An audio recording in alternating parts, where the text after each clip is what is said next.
Bom dia, moçada! Tudo bem com vocês? Aqui quem vos fala é o professor Eugênio Bastos, canal Geogênio, a serviço dos alunos que gostam de estudar e passar em concursos.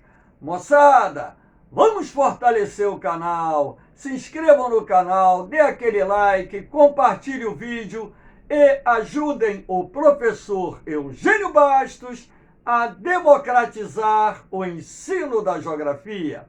Moçada, no nosso encontro de hoje, iremos analisar a prova da SpaceX, primeira parte, assim como tenho feito com outras provas da SpaceX. Eu estou comentando as questões em dois grupos. Então, nós veremos agora a primeira parte, que corresponde à análise da prova das questões 1, 2, 3, 4, 5 e 6. Vamos lá, moçada! Espero que gostem dos comentários. Primeira questão. Desenvolvimento sustentável refere-se ao modelo de desenvolvimento econômico que busca conciliar o crescimento da economia com a conservação do meio ambiente e, ao mesmo tempo, melhorar as condições de vida da população mundial, sobretudo da parcela mais pobre. Na perspectiva do desenvolvimento sustentável, a principal ameaça ao ambiente global é a principal ameaça ao ambiente global. Olha o comando da questão, o que está dizendo. Acelerado crescimento da população dos países mais pobres, elevando substancialmente o consumo dos recursos naturais e a emissão de gás de efeito estufa. Tudo bem que o crescimento acelerado da população nos países em desenvolvimento aumenta a pressão sobre os recursos naturais. Isso, logicamente, que está dentro do contexto, não tem como negar. Mas essa questão não é de grande relevância porque nos países em desenvolvimento, a maior parte da população possui um baixo poder aquisitivo. Então, não forma, na verdade, uma sociedade de consumo com elevado poder de compra. E sendo assim, a aquisição de bens fica mais restrita, o que, na verdade, acaba não exercendo tanta pressão sobre os recursos naturais como exerceria caso essa sociedade tivesse um poder de compra mais elevado, tá certo? Mesmo estando correta a posição, não é esse o principal problema que envolve essa questão. B. Distribuição desigual dos recursos naturais entre as diferentes regiões do globo, acarretando o uso expoliativo desses recursos, principalmente por parte das nações mais carentes. Não. Esses recursos, eles são mais utilizados nos países mais ricos, nos países mais desenvolvidos, onde temos uma sociedade de consumo com poder de compra bem mais amplo. Então, logicamente, quanto maior o poder de compra, maior a aquisição de bens, maior será a pressão sobre os recursos naturais do planeta. C. Disseminação dos padrões de produção e consumo vigentes, sobretudo nos países mais ricos, os quais acarretam, por exemplo, elevado consumo de recursos naturais e grande poluição do ar e dos recursos hídricos. Correto. Eis aí a questão que mais preocupa dentro dos assuntos que envolvem o meio ambiente, uma vez que, na medida em que as sociedades que vivem nos países mais desenvolvidos têm um poder de compra elevado e, em função disso, adquirem muitos bens, que para serem produzidos exigem uma grande quantidade de recursos naturais, a pressão sobre esses recursos aumenta. Ora, para produzir esses bens, você acaba não só destruindo importantes ecossistemas, assim como lançando na atmosfera de forma crescente poluição, gases poluentes, inclusive gases do efeito estufa. E há de se destacar ainda também a questão que envolve a poluição dos recursos hídricos. Então, a resposta da letra C está absolutamente correta. D. Recusa dos países desenvolvidos e emergentes em realizar investimentos em matrizes energéticas renováveis. Aí nós temos um erro grosseiro. Tanto os países desenvolvidos como os países em desenvolvimento vêm investindo na implantação de fontes de energia limpas e renováveis. Claro que você tem uma diferenciação. Alguns países investem mais, outros países investem menos, e nós temos alguns países que não investem nada porque não tem nem recursos para isso. Em virtude da baixa relação custo-benefício para o desenvolvimento econômico e tecnológico de seus países. Um outro erro bastante significativo. A relação custo-benefício no desenvolvimento das fontes de energia renováveis, ora, é muito favorável à questão não só da preservação do meio ambiente ou da sustentabilidade da vida no planeta, como também envolvendo a questão da preservação de recursos naturais para as futuras gerações. Aí você tem, letra E, ausência de um consenso entre os membros da comunidade científica mundial acerca das verdadeiras causas do aquecimento global, as quais oscilam entre as causas naturais e causas relacionadas à ação humana no meio ambiente. Isso é verdade? É. Existe um consenso entre a comunidade científica a respeito do aquecimento global? Não. Mas essa é a questão mais importante dentro do contexto do comando dessa questão? Não. Então, essa resposta, apesar de ter uma linha de raciocínio coerente, não está dentro daquilo que o comando da questão está procurando que o aluno assinale como resposta verdadeira, que é essa questão que envolve o desenvolvimento sustentável e a necessidade do homem em desenvolver a economia. Então, a relação desenvolvimento econômico com sustentabilidade ambiental está dentro do contexto do comando dessa questão, onde o aluno teria que estabelecer uma relação coerente entre o comando e a afirmativa correta. Vamos à questão de número 2. Em uma competição decorrida de orientação ou simplesmente orientação, esporte em que o atleta, geralmente com um mapa e uma bússola, precisa se deslocar no terreno, passando por alguns pontos de controle e chegar ao final em menor tempo, dentre os pontos que os participantes deverão encontrar, dois deles, ponto A e ponto B, possuem as seguintes coordenadas. Então vamos lá. Ponto A, latitude 28 graus, 46 minutos, norte. Ponto B, longitude 53 graus, 54 minutos, 30 segundos, leste. Ponto B, 28 graus, 50 minutos, 30 segundos, norte. Longitude 53 graus, 53 minutos, leste. Então, o que era preciso que vocês fizessem numa questão similar a essa, caso volte a acontecer? Já tivemos duas questões com essas características. Vocês terão que desenhar as coordenadas geográficas. Então, vocês terão que identificar os pontos A e B. Aqui eu coloquei a localização do ponto A nas suas coordenadas geográficas, latitude longitude.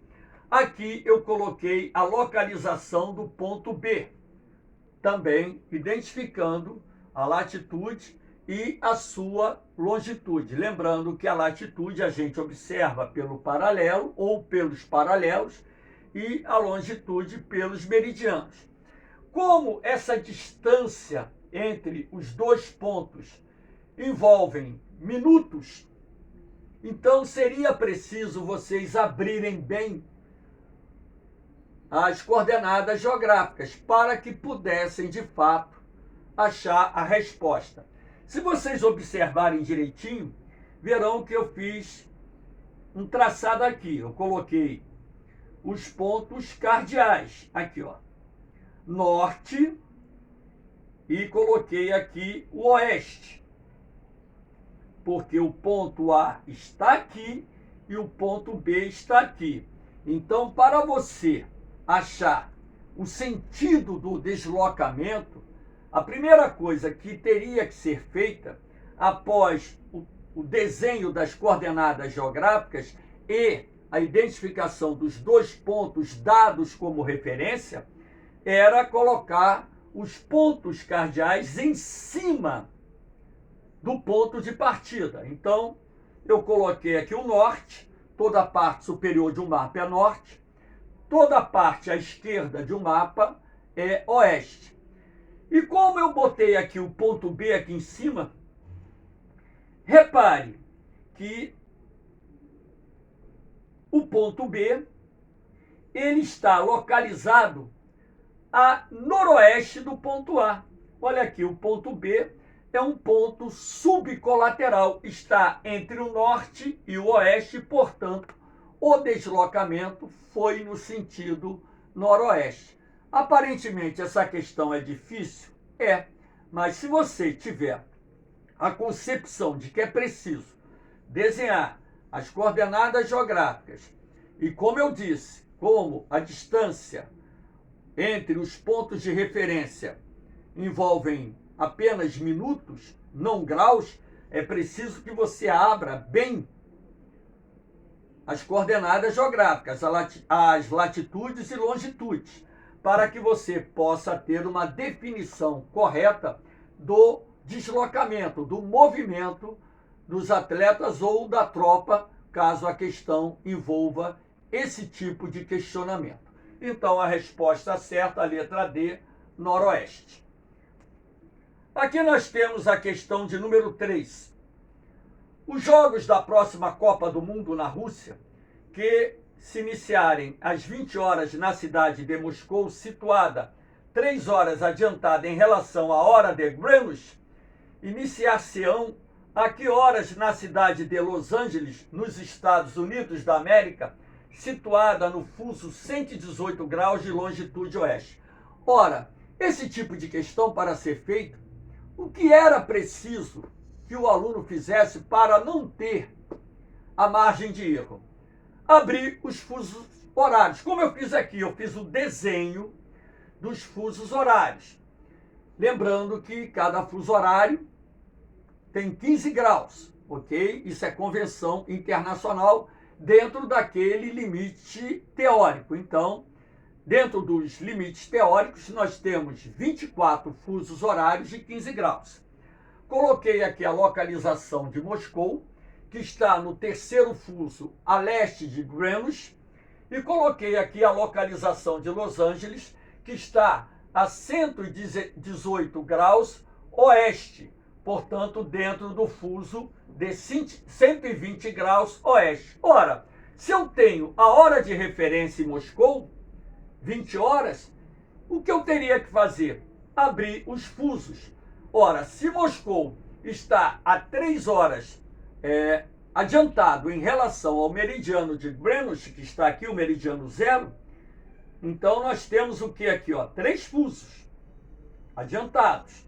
Ora, se aqui é 20 horas, você bastaria para saber a hora correspondente de Los Angeles e atrasando o relógio, porque Moscou está a leste de Los Angeles. Se aqui é 20 horas, no fuso 30, 19, no fuso 15, 18, no fuso 0, 17, no fuso 15 oeste, 16, no fuso 30 oeste, 15, no fuso 14 oeste, 14, no fuso 60 oeste, 13, no fuso 75 oeste, 12, no fuso 90 oeste, 11, no fuso 105 oeste, 10, no fuso 120 graus oeste, 9 horas. Aqui, letra B.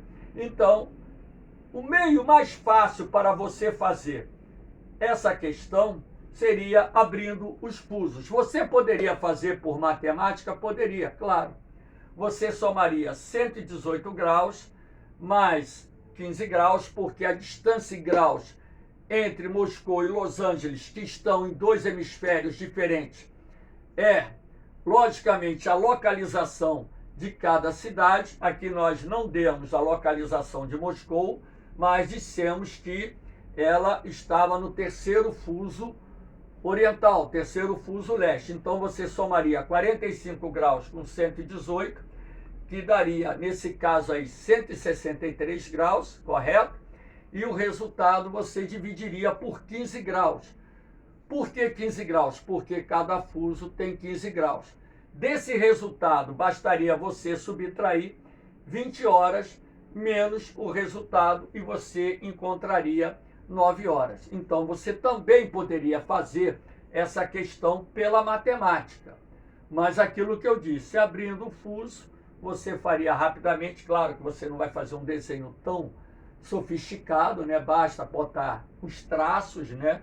E os pontilhados de cada fuso, separando de 15 em 15 graus, lembrando que a linha central do fuso é o meio, tá? De cada fuso. Então, essas linhas pretas correspondem às linhas centrais de cada fuso. E você chegaria à resposta muito tranquilamente. Era uma questão que eu posso considerar dada para quem tem essa noção, essa experiência de trabalhar com fuso horário. Se tiver alguma dúvida, coloca lá no comentário que eu explico, tá bom? Vamos lá para a questão de número 4. No Brasil, observa-se nítido processo de transição demográfica, especialmente nas 2 últimas décadas, cujos censos demográficos realizados pelo IBGE revelam. Primeiro, o aumento da taxa de mortalidade infantil. Você descarta. A taxa de mortalidade infantil vem declinando no Brasil há várias décadas, então você vai descartar essa parte.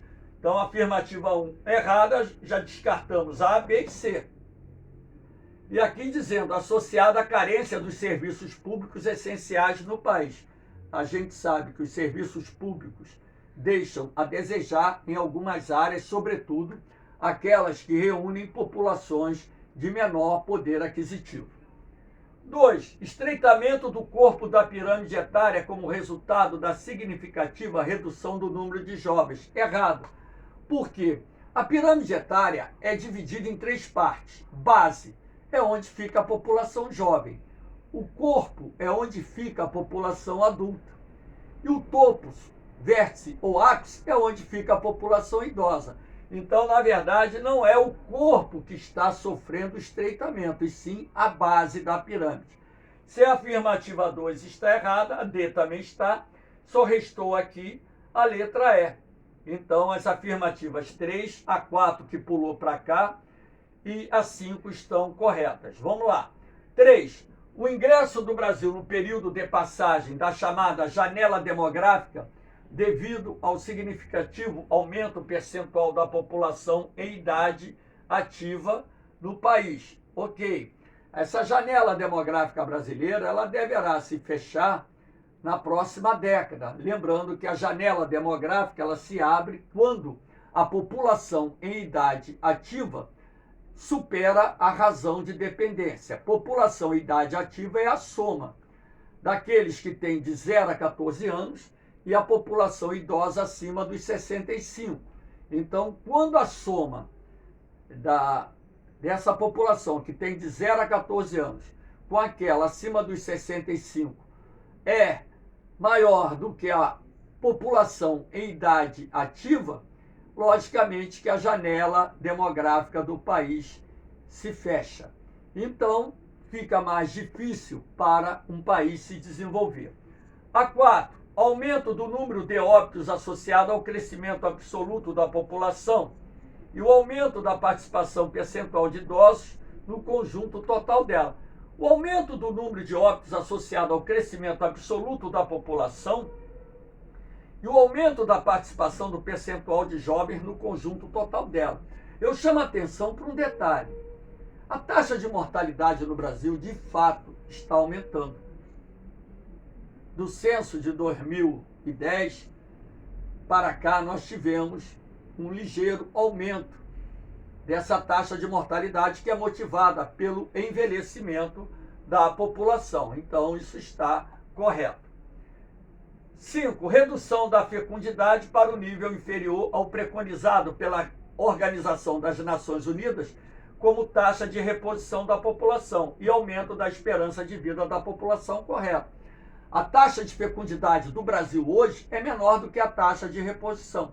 A taxa de reposição da população ela deve ser de 2,1 filhos por mulher. Hoje no Brasil você tem algo perto aí de 1,76 filhos por mulher. Portanto, a taxa de reposição da população está abaixo daquilo que é necessário para que o país possa manter o crescimento populacional.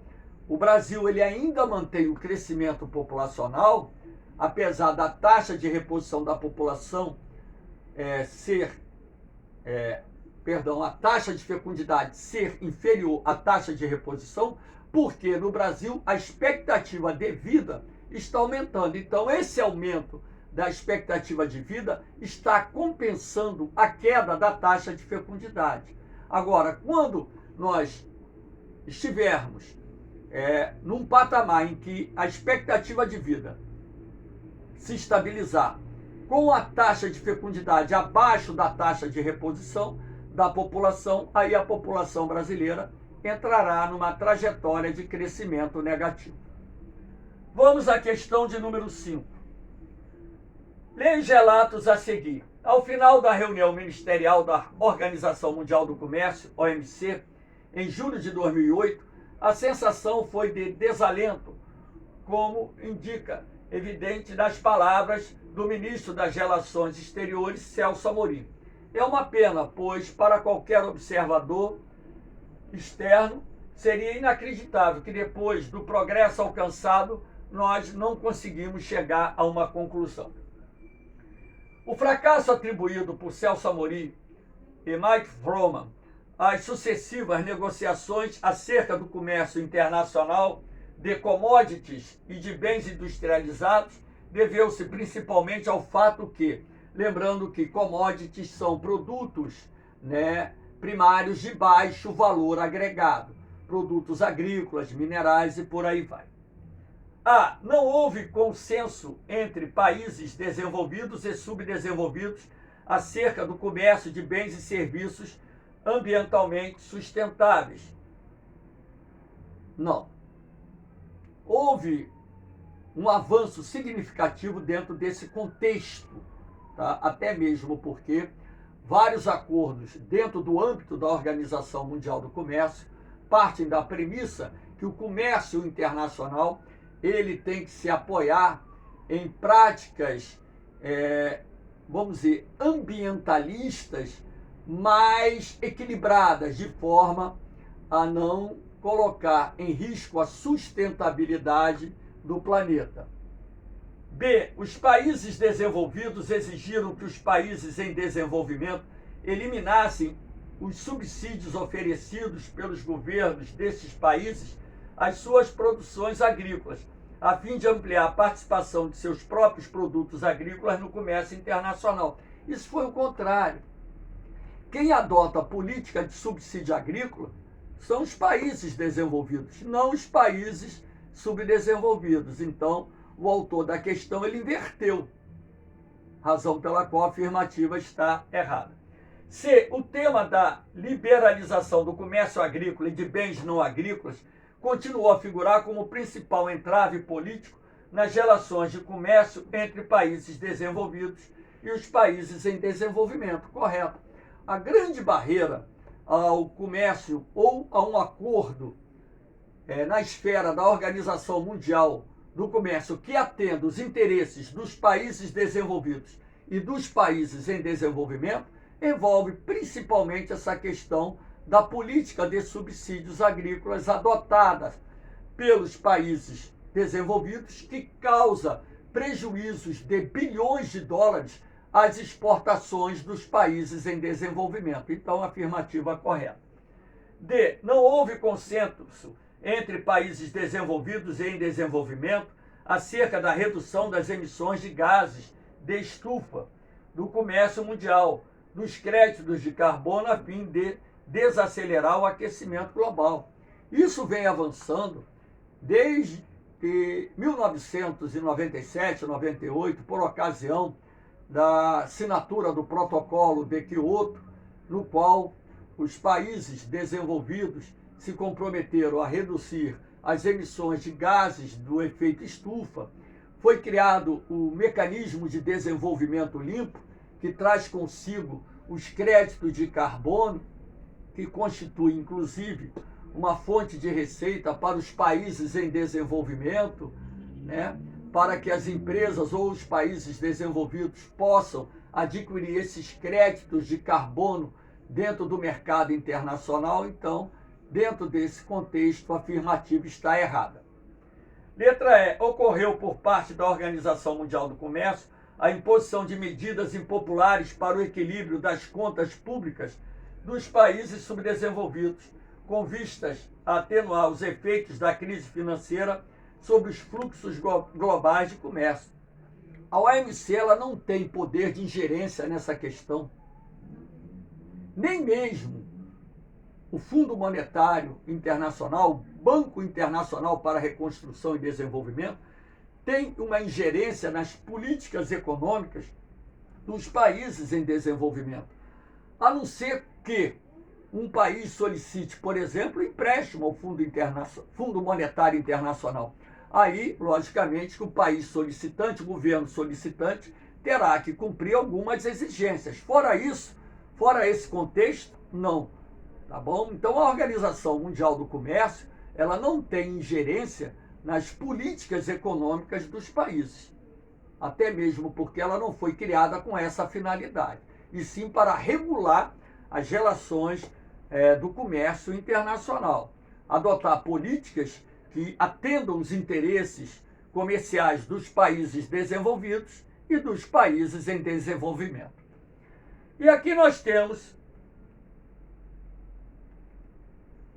Espera aí que... A última questão. Na Serra do Mar, na região sudeste do Brasil, durante o verão ocorrem deslizamentos de terra, causando prejuízos e perdas humanas. Esses deslizamentos, em grande medida, são desencadeados por intensas chuvas que decorrem do movimento ascensional forçado da umidade oceânica oriunda da massa de ar pelas escarpas litorâneas. Ao atingir elevadas altitudes, essa massa de ar perde temperatura, provocando condensação do vapor e consequente precipitação. Assinale alternativa cujos termos completam corretamente e, respectivamente, as lacunas acima. Então, a resposta correta aqui é a letra A, chuvas orográficas, a massa de ar tropical atlântica. Então, margeando o litoral brasileiro, de Santa Catarina, por exemplo, até o norte do estado do Rio de Janeiro, nós temos a Serra do Mar, um exemplo.